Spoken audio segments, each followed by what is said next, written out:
Coach Carol coming to you today, certified marriage coach, to talk about, have you invited God into your marriage? You know, today it's Holy Week, right? We're getting close to Easter. But before we can get to the victory of Easter, right, we've got to go through the sufferings, the trial, the cross. And together, unified with Christ backing us, we can do this. We can make our marriages better. You know, we almost divorced after 26 years, and it really was prayer and turning to God that saved our marriage. When we stand at the altar, you know, it isn't just the bride, the groom alone, right? At the altar in the church, God is there. And when we call upon His graces to come and help us in those times of struggle, which do inevitably come in every marriage, that's when love goes from that eros love, right? That falling in love, crazy, passionate love, to really the agape love that God has for us. And an agape love that took Him to send His Son to die on a cross. I can't even imagine the pain that Christ went through, right? And yet, when my husband drives me nuts, or when things aren't going my way, or, you know, I almost threw him away. I almost ended our marriage. I wasn't willing to take any sufferings. I wasn't willing to pick up my cross and carry my cross. Well, actually I was. And that is what saved our marriage. It was my willingness to see that Christ was by my side, that God is always with us. He was always with me through all the struggles of our marriage. The times when we had no money, the times when we were just, I was so fearful that we were going to lose our house, the times that fear just consumed me, and then we ended up fighting, and I thought that we were so never going to have a marriage where I felt cherished and loved again, right? That those days were long gone, and that all we did was fight, and that it was such an awful environment to bring our kids up in, that I bought into the lie of society that I was better off divorced.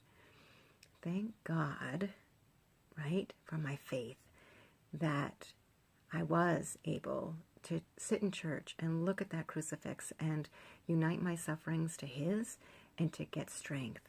Those graces poured out. God gave me strength, and I prayed and prayed and prayed. And it didn't mean that it didn't take a lot of years of suffering.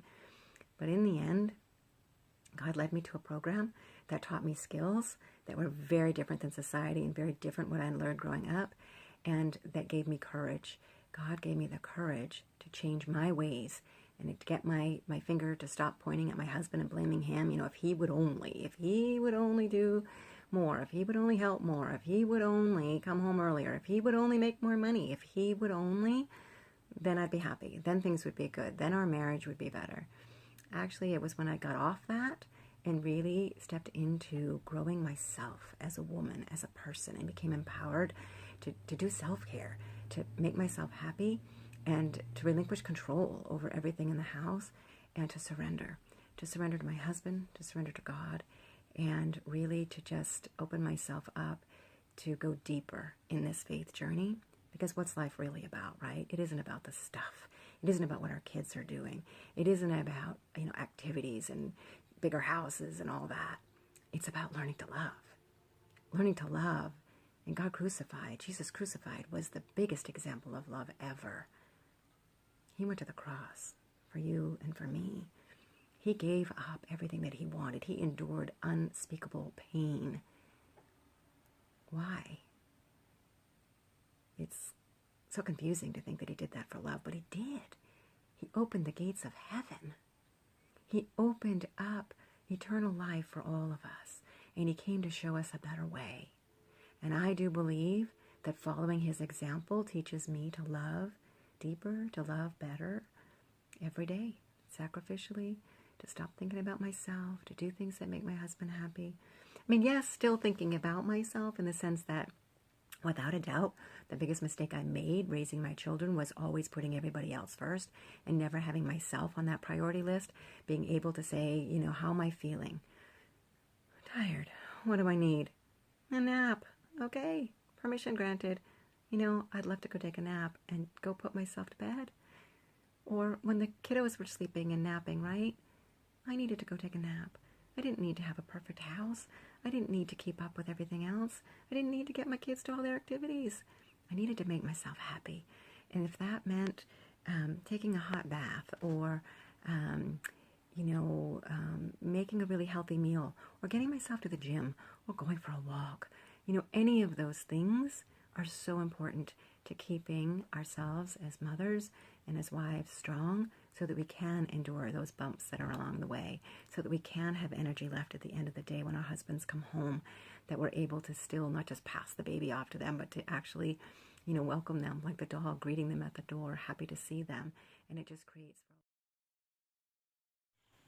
And so I really just want to invite you that if you want more in your marriage, to follow me on this page, subscribe, click the little bell so that the little bell down there so you'll be notified when I post a new video, and to stay tuned. And actually, you know what? Down below, I'm going to post a link where you can get the 6 mistakes that women make as a PDF, something that you can read. You're welcome to follow me on Facebook as well, because I do go live there, and I offer workshops and classes that can help support you and empower you as a woman to be your best self in your marriage. So go ahead, subscribe down below, and we'll be in touch real soon. Because I am standing for the end of world divorce, that marriages can be great. I'm on a mission to empower women really to make themselves happy and to make life great in their families. All right? You deserve that. You do, and you can do it. So we'll talk real soon.